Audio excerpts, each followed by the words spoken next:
Hi and welcome back to the channel.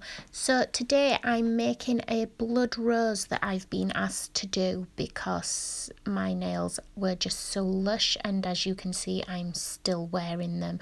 So I have come in and created a really thin base of Black Magic. Now I'm kind of feeling Black Magic at the moment instead of Black Panther, but you could use that or any black acrylic. It's just what I've done.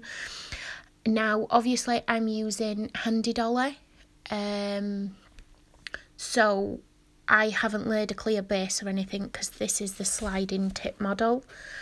I have picked up a small bead with my 3D brush of Mrs. Claus. Now the trick to 3D is to wait. It is a waiting game. You have to work slowly. So what you are doing is you are spacing out your petals, you are creating a little C shape, wait until they go matte and then press them out. So that one is still wet. Now because I'm doing a big blood rose, I can work on this petal down here without it interfering and remessing with that petal up there, because you want your petals to overlap. Now remember, this is going to be encapsulated, so you really do need to work thin. So you see how this petal down here, I've been working on that while the other one's setting, but I haven't messed up the other. Now I'm going to overlap them, but as you can see it's gone matte. Obviously you don't want to sit and watch acrylic dry, that's like watching paint dry, guys. So I am now going to use a smaller petal, because remember flowers are all different sizes, and I'm going to overlap them too. But remember, because they're going to overlap, you don't want to add bulk.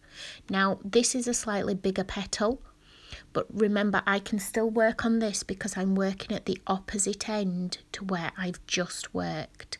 So the trick to them is a nice C shape, or like a crescent moon, however you do it. Obviously the more acrylic you use, the bigger your petals will be, but I wanted really thin. Now as you can see they are quite dark because I've used red on a black base, but that's what gives the, as you thin out the petal, it gives it like a two-tone effect while still just using the one bead pickup method. Now this is, I've let this dry a bit, so I'm moving over.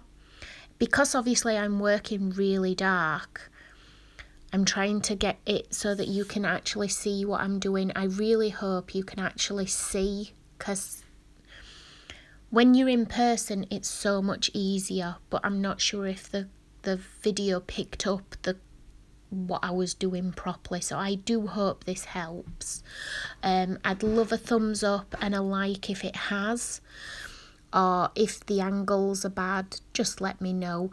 So this bead was a little bit dry, so I just tapped it with a little bit of monomer, and you see how it's gone super shiny.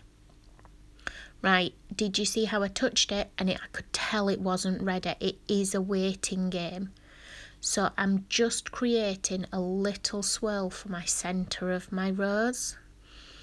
So remember, because I'm working so small, I've got my tip down and I'm moving my brush.